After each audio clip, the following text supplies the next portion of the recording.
পৃথিবীর প্রত্যেকটা মানুষ জান্নাতে যেতে চায়, তাই না? গোটা পৃথিবীতে যত মানুষ আছে, 800 কোটি বলেন আর 900 কোটি মানুষ, সবাই কিন্তু জান্নাতে যেতে চায়। যে লোকটা বোকা, যে কিছু বোঝে না, সেও জান্নাতে যেতে চায়, ঠিক কি না? 100% ঠিক। এখন এভাবে বললে তো হবে না, বা করলেও হবে না। কোরআন কি বলে, তাই না? কোরআনে কি বলে যে কাদের জন্য জান্নাত? ভালো হয় না? চলেন আমরা দলিল দেখে কথা বলবো। দেখেন, সূরা বাকারা যেহেতু পবিত্র কোরআন শরীফের প্রথম সূরা, সেখান থেকে বলি যে সূরা বাকারা আয়াত নম্বর 82 বলা হয়েছে, পক্ষান্তরে যারা ইমানদার ও সৎ কাজ করে তারাই জান্নাতবাসী, সেখানেই তারা চিরস্থায়ী হবে। কারা? যারা সৎ, তারা। 2 নম্বরে সূরা বাকারা আয়াত নম্বর 158, যে স্বতঃস্ফূর্তভাবে সৎ কাজ করে তাকে আল্লাহ পুরস্কার দেবেন, তিনি সর্বজ্ঞ। সূরা বাকারা আয়াত নম্বর 184, যদি কেউ খুশিতে অতিরিক্ত সৎ কাজ করে তবে উহা অধিক কল্যাণকর। যেমন একটা কারখানায় বা একটা অফিসে যদি আমরা অতিরিক্ত কাজ করি, তাহলে মালিক কী করে? মালিক বোনাস দেয়, অতিরিক্ত কিছু বকশিশ দেয়, সেই কথা বলা আসছে আর কি। এবার আসেন সূরা আল ইমরান আয়াত নম্বর 110, তোমরাই শ্রেষ্ঠ দল, মানব জাতির জন্য অভ্যুত্থান হয়েছ, তোমরা সৎ কাজের নির্দেশ দাও আর অসৎ কাজ থেকে বিরত থাকো। এটা আছে সূরা আল ইমরান আয়াত নম্বর 110। তো মুসলমানরা মনে করে বোধহয় আমরাই বোধহয় সৎ, অর্থাৎ কোরআন শরীফ যারা পড়ে তারাই বোধহয় সৎ। এর সাথে আরও সৎ লোক আছে, সেটা তারা মাথা খাটায় না, খোঁজ নিয়ে দেখে না। যেমন জাপানিরা দুর্নীতি জিনিসটা জানেই না, তারা মুসলমানদের সাথে আরও অনেক বেশি সৎ, আপনি খোঁজ নিয়ে দেখেন। চীনেরা নারী পুরুষরা সবাই সমানভাবে কষ্ট করে পরিশ্রম করে খায়, আর হুজুর ঘরে হুতায় খায়, মানে শুয়ে শুয়ে খায়। এটা একটা পাপ, এটা অন্যায়, কোরআন বিরোধী কাজ করে। কোরআন পড়ে আবার কোরআন বিরোধী কাজ করে, এবার বসে বসে খাওয়ার কোনো বিধান কোরআনে নাই। আচ্ছা, এবার আসেন সূরা আল ইমরান আয়াত 172, যারা সৎ কাজ করে সাবধানে চলে তাদের জন্য রয়েছে পুরস্কার, মহাপুরস্কার। সূরা আনাম আয়াত নম্বর 57, আর যারা বিশ্বাস করে ও সৎ কাজ করে তাদের জন্য জান্নাতে প্রবেশ করানো হবে। সূরা মায়দা আয়াত নম্বর 93, যারা বিশ্বাস করে ও সৎ কাজ করে তারা পূর্বে যা ভক্ষণ করত তার জন্য তাদের কোনো পাপ নেই। সূরা আনাম আয়াত নম্বর 84, আর এভাবেই আমি পুরস্কৃত করে থাকি সৎকর্মপরায়ণদের। সূরা আনাম আয়াত নম্বর 160, কেউ কোনো সৎ কাজ করলে সে 10 গুণ পাবে। সূরা ইউনুস আয়াত নম্বর 26, যারা মঙ্গল কাজ করে তাদের জন্য আছে কল্যাণ, আরও কিছু তাদের জন্যই আছে জান্নাত। যারা সৎ কাজ করবে তারা জান্নাত। কিন্তু আমরা তো জাতি হিসেবে দুর্নীতিগ্রস্ত, অনাচারী জাতি। আমাদের কথা মানে জান্নাত তো দূরের কথা, একেবারে মোটা আর্মির লাঠি আছে না, ওইটা পেদনি খাইতে হবে। এবার আসেন সূরা হুদ আয়াত নম্বর 11, কিন্তু যারা ধৈর্যশীল ও সৎকর্মপরায়ণ তাদের জন্য আছে ক্ষমা এবং মহাপুরস্কার। সূরা হুদ আয়াত নম্বর 23, নিশ্চয়ই যারা বিশ্বাসী ও সৎ কাজ করে এবং তাদের প্রভুর প্রতি বিনয় আহ্বানত তারাই জান্নাতের অধিবাসী, সেখানেই তারা থাকবে অনন্তকাল।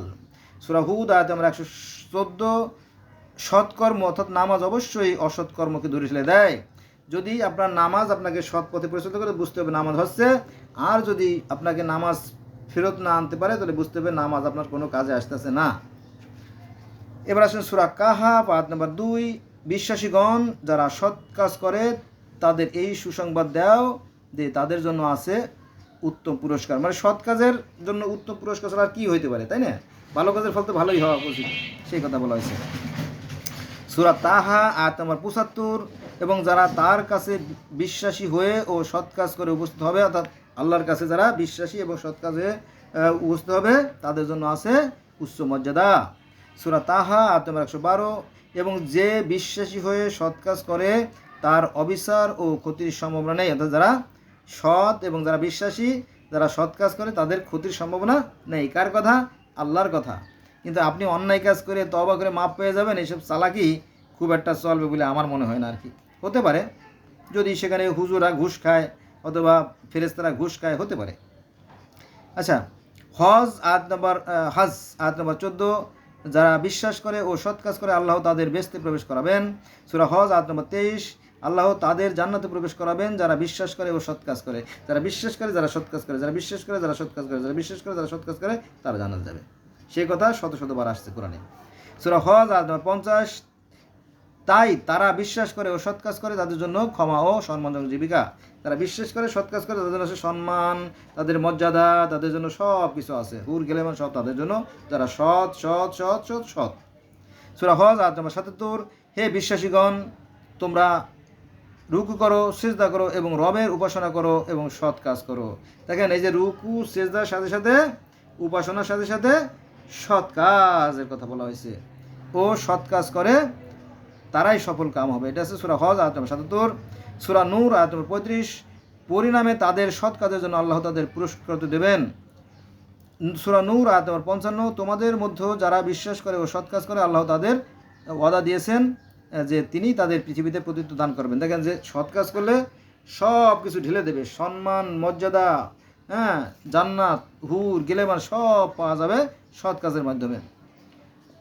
সূরা ফুরকান আয়াত নম্বর 70, যারা তওবা করে বিশ্বাস করে সৎ কাজ করে আল্লাহ তাদের পাপ রাশি ক্ষমা করে দেন।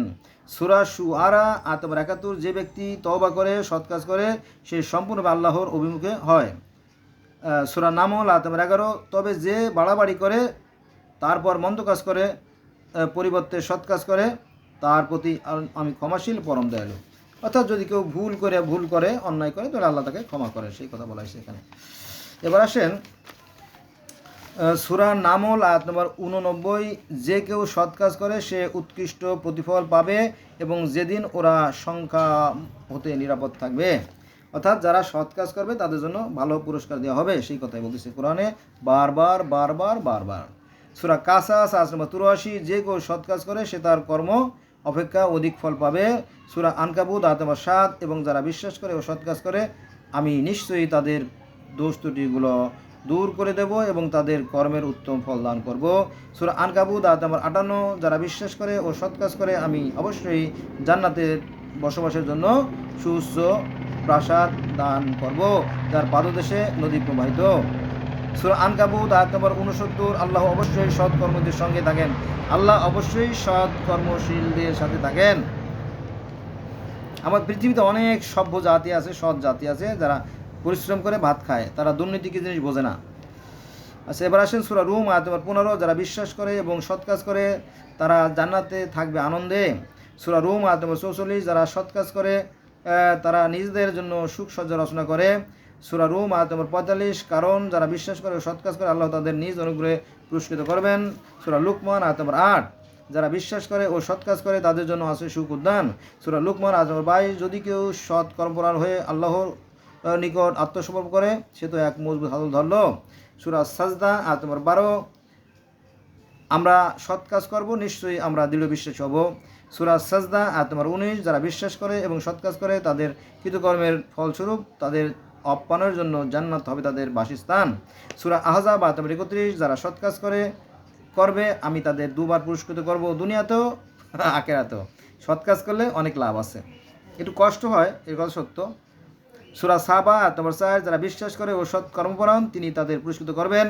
সূরা সাবা আয়াত নম্বর 37, যারা বিশ্বাস করে ও সৎ কাজ করে তাদের কাজের জন্য বহুগুণ পুরস্কার তাদেরকে দেওয়া হবে। সূরা ফাতির আয়াত নম্বর 7, যারা বিশ্বাস করে ও সৎ কাজ করে তাদের জন্য ক্ষমা ও পুরস্কার রয়েছে। সূরা ফাতির আয়াত নম্বর 37, দোজখীরা বলবে মুক্তি দাও, মুক্তি দাও, মুক্তি দাও, আমাদেরকে ছেড়ে দাও, আমরা সৎ কাজ করব, আমরা আর আকাম কুকাম করব না, কিন্তু কাজ হবে না। সূরা সাফফাত আয়াত নম্বর 80, সূরা সাফফাত আয়াত নম্বর 80, আমি সৎ কর্মপরায়ণদের পুরস্কৃত করে থাকি। সূরা সাফফাত আয়াত নম্বর 110, এভাবে আমি সৎকর্মীদের পুরস্কৃত করে থাকি। সূরা সাফফাত আয়াত নম্বর 121, এভাবে আমি সৎকর্মীদের পুরস্কৃত করে থাকি। সূরা সাফফাত আয়াত নম্বর 131, এভাবে আমি সৎকর্মীদের পুরস্কৃত করে থাকি।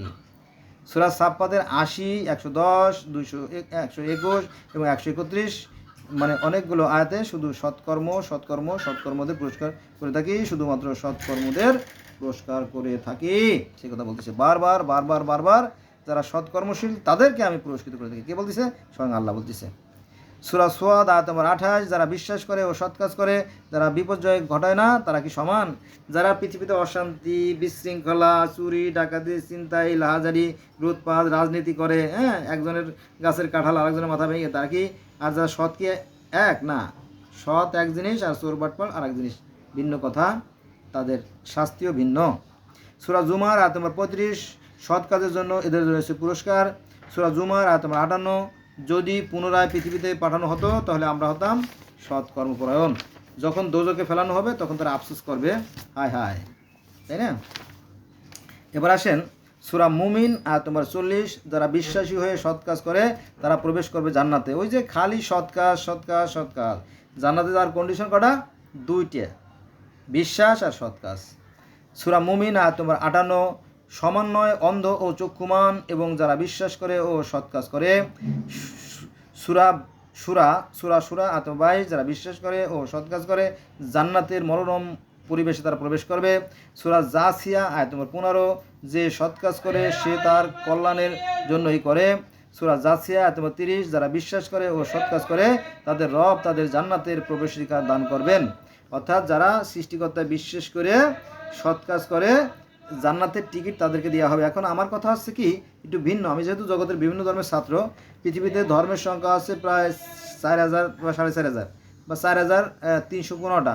তো সবাই তো সেই সৃষ্টিকর্তায় বিশ্বাস করে এবং আমাদের সাথে আরও অনেক কঠিন জাতি আছে যারা সৎ কাজ করে। দুর্নীতি কি তারা জানাই না? যেমন বুদ্ধ ধর্মে 8টা অষ্টমার্গ আছে, 8টা সত্যের কথা বলা আছে। সত্য চিন্তে, সত্য কর্ম, সব সত্য সত্য সত্য সত্য সত্য, তাই না? আমার মনে হয় তাহলে জান্নাতে গেলে সবার আগে কারা যাবে? জাপানিরা এবং বৌদ্ধরা, তারাই যাবে, তাই না? কোরআন অনুযায়ী তো তাই মনে হয়। যারা বিশ্বাস করে ও সৎ কাজ করে তাদের জান্নাতের প্রবেশাধিকার দান করবেন। তাহলে তো তারাই তো সৎ কাজ বেশি করে। তারা জীবজন্তু হত্যা করে না, ওই নেহাত সামান্য জিনিস খেয়ে তারা জীবনযাপন করে। সূরা আহকা আয়াত নম্বর 12, যারা সৎ কাজ করে তাদের সুসংবাদ দাও। সূরা আহকা আয়াত নম্বর 16, আমি সৎ কর্ম গ্রহণ করে মন্দ ক্ষমা করে জান্নাতে পাঠাবো। সূরা মুহাম্মদ আয়াত নম্বর 12, নিশ্চয়ই যারা বিশ্বাস করে এবং সৎ কাজ করে আল্লাহ তাদের জান্নাতে প্রবেশ করাবেন। সূরা ফাতহ আয়াত নম্বর 29, যারা বিশ্বাস করে এবং মুমিন ও সৎ কাজ করে আল্লাহ তাদের ক্ষমা ও পুরস্কারের প্রতিশ্রুতি দিবেন। সূরা তাগাবুত আয়াত নম্বর 9, যে ব্যক্তি আল্লাহর বিশ্বাস করে ও সৎ কাজ করে তা পাপ ক্ষমা করে জান্নাত প্রবেশ করাবেন। সূরা তালা আয়াত নম্বর 11, যে কেউ আল্লাহর উপর বিশ্বাস করে ও সৎ কাজ করে তিনি তাকে জান্নাতে প্রবেশ করাবেন। সূরা মুলক আয়াত নম্বর 2, যিনি মৃত ও জীবন তোমাদের পরীক্ষার জন্য সৃষ্টি করেছেন, কে কর্মে উত্তম? কর্মে কে উত্তম সেটা পরীক্ষা করার জন্য পাঠানো হয়েছে। নামাজ পড়লেই জান্নাত চলে যাবেন এরকম কথা কোরআনে খুব একটা আছে বলে আমি মনে করি না, তবে আছে, সামান্য 2-1টা আয়াত আছে। সৎ কাজ করতে হবে। সৎ কাজ কি? আপনার বিবেকের কাছে প্রশ্ন করলেই বিবেক বলে দেবে। সৃষ্টিকর্তা আমরা যতটা চিন্তা করি তার সাথে মহান। অবশ্য তিনি একটা শক্তিরূপে সর্বত্র বিরাজমান। সূরা হাক্কা আয়াত নম্বর 24, পানাহার করো তৃপ্তির সঙ্গে তোমরা পার্থিব জীবনে সৎকর্ম করেছিলে। আল্লাহ জান্নাতে যখন মানুষেরা যাবে, জান্নাতে যখন প্রবেশ করে তখন বলবে তোমরা খাও, আনন্দ ফুর্তি করো, কারণ তোমরা পৃথিবীতে কষ্ট করেছিলে, তোমরা ধৈর্যশীল ছিলে, তোমরা সৎকর্মবান ছিলে, তোমাদের জন্য আজকের এই অঢেল খানা পিনা, খাও, আনন্দ করো, ফুর্তি করো, তাই না? এটাই তো বিয়ে বাড়িতে যেমন হয়। সূরা দাহর আয়াত নম্বর 5, সৎ কর্মশীলরা পান করবে কর্পূরের পানি মিশ্রিত শরাব। সেখানে থাকবে মদ, জুয়া, মাগি না মানে হুর থাকবে, যত খুশি, হ্যাঁ, বাকবাকুম করো, সমস্যা নাই। তারপরে সূরা ইনশিকাক আয়াত নম্বর 6, হে মানুষ, তোমরা রবের নিকট পৌঁছানো পর্যন্ত যে কাজ করো তা দেখানো হবে, তা তোমরা দেখতে পাবে, তোমরা কি কর্ম করলে পাঠাইলে সেটা দেখানো হবে।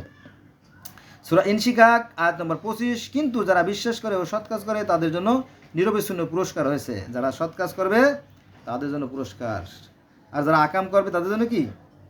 সেনাবাহিনী লাঠি দেখছেন না? ওরে বাপরে, গোপালগঞ্জে কটা পিটাই ছিল কদিন আগে, 14 গোষ্ঠীর নাম বলে দেয় সব গড় করে, ওরকম অবস্থা হবে। সূরা বুরুজ আয়াত নম্বর 11, নিশ্চয়ই যারা বিশ্বাস করে ও সৎ কাজ করে তাদের জন্য রয়েছে জান্নাত, যার পাদদেশে নদী প্রবাহিত, এক মহা সাফল্য। যারা জান্নাত যাবে এটা একটা মহা পুরস্কার। সূরা ফাজর আয়াত নম্বর 24, সে বলবে হায় আমার এই জীবনের জন্য যদি কিছু সৎ কাজ করে আসতে পারতাম। যারা দোজকে যাবে, কারণ দোজক অর্থাৎ নরক আর জান্নাত মানে স্বর্গ, এই দুটো কাছাকাছি থাকবে। তো ওই যারা নরকে যাবে তারা আফসোস করবে, আরে কি করলাম, হ্যাঁ, ইস ই হা যদি কিছু সৎ কাজ করে আসতে পারতাম তাহলে আজকে কতটা ভালো হতো, তাই না? যারা রাজনীতি করে দেখবেন অধিকাংশই বাটপার, তবে সৎ লোক কিছু আছে। যারা পুলিশ চাকরি করে তাদের অধিকাংশই বাটপার, সামান্য কিছু সৎ লোক আছে।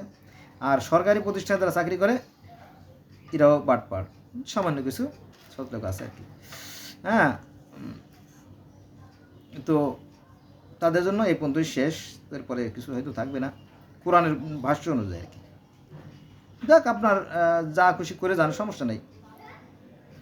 হ্যাঁ, তবে আপনার কর্মগুলোকে আমরা ঘৃণা করি।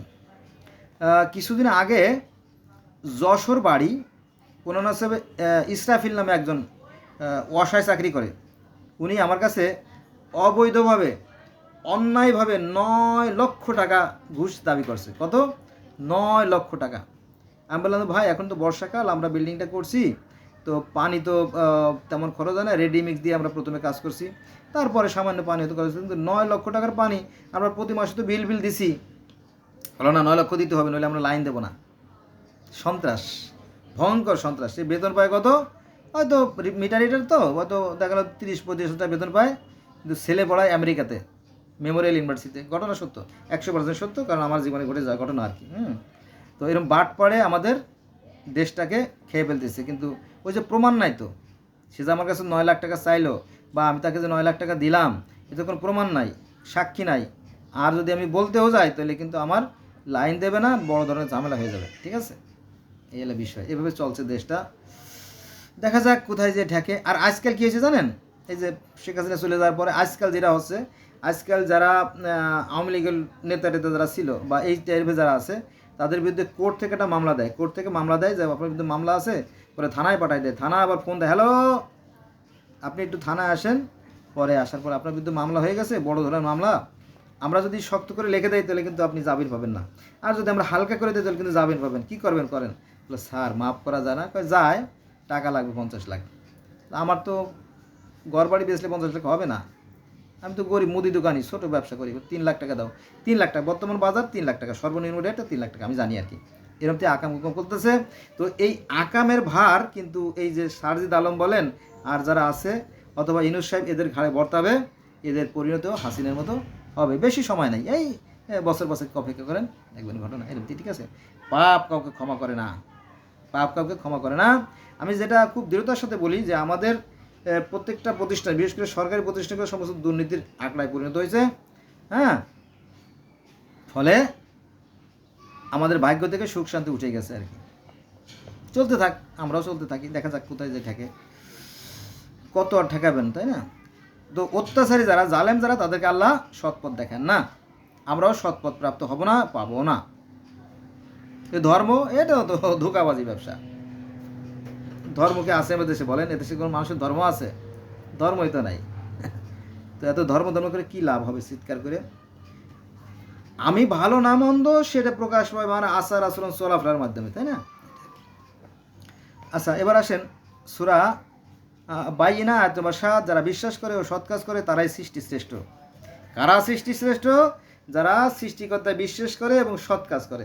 এখন পৃথিবীতে 4315টা ধর্ম পাই, এই ধর্মগুলোর জন্মই তো হয়েছে বিশ্বাস থেকে। সেটা আবার কেমন? মনে করেন যে এই যে বিশ্ব ব্রহ্মাণ্ড সুশৃঙ্খল ও সুনিয়ন্ত্রিতভাবে পরিচালিত হচ্ছে, নিঃসন্দেহে এর পিছনে একটা শক্তি আছে। সেই শক্তিকে পৃথিবীর বিভিন্ন মানুষ বিভিন্নভাবে ডাকে। বিজ্ঞানীরাও সৃষ্টিকর্তায় বিশ্বাস করে।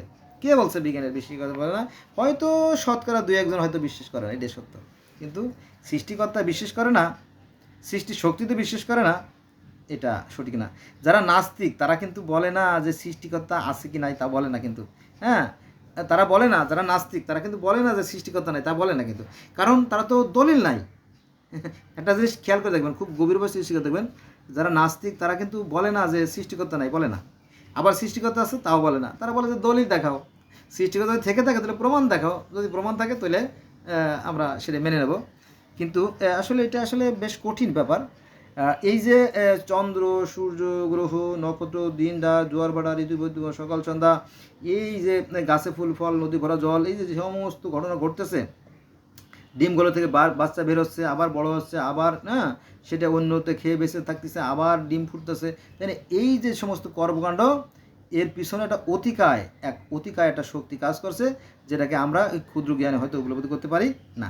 ঠিক আছে, এটাকে এখন আপনি তারে যেভাবেই ডাকেন সে সেভাবেই শুনবে, সমস্যা নাই। এটা আর কি। আচ্ছা, এবার আমরা যাব সূরা জিলজাল আর তারপর 7 এবং 8। এখানে বলা হয়েছে কেউ অনুপরিমাণ সৎ কাজ করলে তা দেখবে এবং কেউ অনুপরিমাণ অসৎ কাজ করলে তা দেখবে। কত সুন্দর কথা, তাই না? কিন্তু এখানে ওই যে যুদ্ধের আয়াত ঢুকাইয়া কাফেরদের যেখানে পাও হত্যা করো, বিধর্মীদের ঘরে আগুন লাগাই দাও, বিধর্মীকে যেখানে পাও সেখানে জ্বালাই দাও, পোড়াই দাও, এই সমস্ত কিছু কথা ঢুকাইয়া একেবারে কোরআনের সাড়ে সর্বনাশ করে ফেলেছে, তাই না? আচ্ছা, এবার আছে সূরা আসর আয়াত নম্বর 2 এবং 3। এখানে বলা হয়েছে মানুষ অবশ্যই ক্ষতিগ্রস্ত, কিন্তু তারা ব্যতীত। কারা তারা? যারা ঈমান এনেছে এবং সৎ কাজ করে তারা। তাহলে এখানে জান্নাতে যাওয়ার কন্ডিশন দুটোই, সৃষ্টিকর্তাতে বিশ্বাস এবং সৎ কাজ। সত্য ও ধৈর্যের উপদেশ দেয়। সূরা মুমিনুন আয়াত নম্বর 9, 10, 11 তিনটে আয়াতে কি বলা আছে দেখেন, যে এবং যারা নিজেদের নামাজে যত্নবান তারাই হবে অধিকারী হবে ফেরদাউসের, যাতে ওরা চিরস্থায়ী হবে। এই একটা আয়াতে নামাজের কথা পাওয়া গেল। আরেকটা আয়াত আছে নামাজে, সেটা হচ্ছে যে সূরা মাআরিজ আয়াত নম্বর 34। এখানে বলা আছে এবং যারা নিজেদের নামাজে যত্নবান তারাই সম্মানিত হবে জান্নাতে। এই দুইটা আয়াতে নামাজ শব্দটা আছে। এই নামাজ এর ও কিন্তু আবার কাজ আছে, নামাজ পড়লে জানা যাবে এমন কথা না। ইন্নে সালাতা তানা আনাল ফাশা ওয়াল মুনকার বাগি, নিশ্চয়ই নামাজ মানুষকে অন্যায় কাজ থেকে বিরত রাখে, তাই না? ওই মূল কথা হচ্ছে ভালো কাজ করতে হবে, সৎ কাজ করতে হবে, ভালো কাজের ফল ভালো হবে আর মন্দ কাজের মন্দ হবে। এখানে আর একটা বাটপাড়ির কথা আমি আলোচনা করে আমি ভিডিও শেষ করে দেব। দেখেন যে এই যে পৃথিবী সেই সৃষ্টির সূচনা লগ্ন থেকে এই পর্যন্ত যত নবী রাসূল আছে প্রত্যেকে কাজ করে খাইছেন, কিন্তু বর্তমানে যে আলেমরা এরা ধোঁকাবাজি করে খায়, অর্থাৎ ব্যবসা করে খায়। তার প্রমাণ আমি দেব, চলেন। আদম আলাহিসাল্লাম ছিলেন কৃষক, শীষ আলাহিসাল্লাম ছিলেন তাঁতি, ইদ্রিস আলাহিসাল্লাম ছিলেন দর্জি, নূহ আলাহিসাল্লাম ছিলেন কাঠমিস্ত্রি, ইয়াকুব আলাহিসাল্লাম ছিলেন ভেড়া রাখাল, নবী হুদ ছিলেন ব্যবসায়ী, নবী সালেহ ছিলেন উটের রাখাল, নবী ইব্রাহিম ছিলেন দুগ্ধজাত পণ্য বিক্রেতা, নবী ইসমাইল ছিলেন শিকারী, নবী শোয়েব ছিলেন ছাগল এবং গরুর রাখাল, হযরত মুসা আলাইহিস সালাম ছিলেন গরুর রাখাল এবং ছাগলের রাখাল, নবী ইলিয়াস ছিলেন তাঁতি, নবী দাউদ ছিলেন লোহার বর্ম তৈরি প্রস্তুতকারক এবং নবী সুলাইমান ছিলেন খেজুর পাতার বাক্স তৈরি করে বিক্রি করতেন এবং জাকারিয়া ছিলেন করাতি অর্থাৎ কাঠ ফাড়তেন, কাঠমিস্ত্রি, আর হযরত ঈসা আলাইহিস সালাম ছিলেন মেষ শাবক পালক, আর নবী মুহাম্মদ ছিলেন ব্যবসায়ী। বোঝা গেছে? তার মানে কি প্রত্যেকটা নবী কিন্তু কাজ করে খাইতেন, আর আমাদের আলেমরা কাজ করে খান না। এই বাংলাদেশে যত লক্ষ লক্ষ মাদ্রাসা আছে এদেরকে কাজ করে না, খালি খায় আর হাগু করে। এরা যে পরিমাণ খায়, এই 20 লক্ষ মাদ্রাসায় যে লক্ষ লক্ষ ছাত্ররা এবং আলেমরা যে টাকা নেয়, এই টাকা দিয়ে যদি আমরা প্রতি বছর একটা করে পারমাণবিক অস্ত্র তৈরি করতাম, তাহলে দেখছেন মোদী সরকার তো আমাদের বড় শত্রু, তাই না? মুসলমানদের শত্রু, বড় শত্রু হিন্দুরা, তো ওরা দেখতেন পাতলা পায়খানা করে কাপড় চোপড় সব নষ্ট করে ফেলতো, তাই না? কিন্তু আল্লাহ এই জাতিকে ওই ধরনের ক্ষমতা দেবেন না। কারণ কি? এদেরকে দিলেই বিপদ আছে, এজন্য আল্লাহ দেবেন না। ঠিক আছে? এটা উচ্ছৃঙ্খল এবং অনাচারী জাতি। তার একটা বাস্তব উদাহরণ দেই। এই যে ইসরায়েল ফিলিস্তিন, এখানে কিন্তু আজ থেকে 6000 বছর আগে জেবুসাইড নামে একটা গোত্র বাস করতো। জেবুসাইড, তারা সালেমের পূজা করতো, সূর্যের পূজা করতো। যেমন আপনার এই আরবে যারা ছিল প্যাগান বা হিন্দু, তারাও সূর্যের পূজা করতো বা মূর্তি পূজা করতো। আবার এখানে যারা সালেম ছিল তারাও সূর্যের পূজা করতো বা মূর্তি পূজা করতো। এরকম সারা পৃথিবীতেই মূর্তি পূজা একসময় ছিল। যাক, তো তারা সেখান থেকে সংশোধিত হয়েছে কার মাধ্যমে? ইব্রাহিমের মাধ্যমে। তাও প্রায় 3200 বা 3500 বছর আগে। এই ইব্রাহিমের জন্ম আবার আপনার ওই যে মেসোপটেমিয়ার উর নামক শহরে, ওখান থেকে উনি পরে চলে আসে কেনানে, অর্থাৎ বর্তমানে যে ফিলিস্তিন ইসরায়েল, এটার পূর্ব নাম ছিল কেনান। এখানে চলে আসে উনি এই নিরাকার সৃষ্টিকর্তার যে বিশ্বাস, এটার ধারণাটা চালু করে। প্রথমেই এই ইহুদিরা তার বিশ্বাস করে, তো সেই ইব্রাহিম নবী তো ইহুদেরও নবী, এই ইব্রাহিম নবী তো খ্রিস্টানদের নবী, এই ইব্রাহিম নবী তো মুসলমানদের নবী, আবার এই ইব্রাহিম নবী তো হিন্দুদের নবী, মানে প্রহ্লাদ মহাজন তিনি দিবারাত সেই নিরাকার সৃষ্টির কথা বলতে। তাহলে এই যে হিন্দু ধর্ম, তারপরে এই যে ইহুদি ধর্ম বা খ্রিস্টান ধর্ম বা পার্সি ধর্ম, সবই তো বাবা একই কথা বলে, কিন্তু আপনি মাঝখান থেকে অন্যের মাথায় বাড়ি দেন, অন্যের ঘরে আগুন দেন, অন্যের কল্লা কেটে ফেলেন, এগুলো কে শিখাইছে আপনারে? এইগুলো করতে যেয়ে এই ধর্মটার 12:30 বাজায় ফেলাইছেন। মানুষ আপনাকে ঘৃণা করে, আপনি জানেন? আপনাকে তো ঘৃণা করে করে করে আমাদেরকেও ঘৃণা করে। আমরা যেন মুসলমানের ঘরে জন্ম নিয়ে একটা পাপ করছি। অতএব আসুন আমরা সভ্য হই, আমরা মানুষ হই, আমরা মানবিক গুণাবলী অর্জন করি, বিজ্ঞান চর্চা করি। বিজ্ঞান মানে কি জানেন? বিজ্ঞান মানে জ্ঞান, বিজ্ঞান মানে বিশেষ জ্ঞান যোগ করলে হয় বিজ্ঞান। অর্থাৎ সৃষ্টিকর্তা যে জ্ঞান আমাদের মাথার মধ্যে ঢুকাই দিয়েছেন, এই জ্ঞানটাকে কাজে লাগানোর নাম হচ্ছে বিজ্ঞান। অর্থাৎ পরীক্ষা নিরীক্ষা যাচাই বাছাই লব্যে অর্জিত জ্ঞান, সেটা হচ্ছে বিজ্ঞান। আসুন আমরা বিজ্ঞান চর্চা করি, আমরা আমাদের জ্ঞানকে কাজে লাগাই। এই বিজ্ঞান চর্চার ভেতরে কোরআনের 44টা আয়াত আছে, কিন্তু এটা মুসলমানরা এটা করে না, শুধুমাত্র পড়ে আর পড়ায়, মনে করে যে এটাই বোধহয় সব হয়ে যাবে। আসলে তা না, এটা আমাদের বাস্তব কাজে লাগাইতে হবে। অর্থাৎ কোরআনে যেভাবে নির্দেশ দেওয়া হয়েছে যে সৎ কাজ করবা, আমাদেরকে সৎ হইতে হবে এবং এটা প্রমাণ করে দেখাইতে হবে যে আমরা সৎ, আমরা ভালো মানুষ। বিধর্মীদের কাছে তখন বুঝবে না মুসলমানরা খুবই সভ্য জাতি, খুবই ভদ্র জাতি, ওদের আচরণ খুব ভালো। আপনি কুপাবেন, এই কুপাইলে আপনার মান থাকবে না এবং আশেপাশে যারা আছে তাদের মান ইজ্জত নষ্ট হয়ে যাবে। অতএব নিজের চরিত্র ভালো করেন। নবী মুহাম্মদ সাল্লাল্লাহু আলাইহি ওয়াসাল্লাম বলছে মানুষের মধ্যে ওই ব্যক্তি উত্তম যার আখলাক চরিত্র ভালো। এখন আপনার চরিত্র ভালো, এটা কীভাবে বুঝবেন? আপনার আচার আচরণ চলাফেরার মাধ্যমে এটা প্রকাশ পাবে যে আপনি একজন ভালো মানুষ। বুঝা গেছে? আল্লাহ হাফেজ। বন্ধুরা, টু আর ইজ ম্যান, ভুল করা মানুষের স্বভাব, তো আমারও ভুল হতে পারে, ক্ষমা সুন্দর দৃষ্টি রাখবেন। আর যদি কিছু জানার থাকে কমেন্টস করবেন। Bye bye.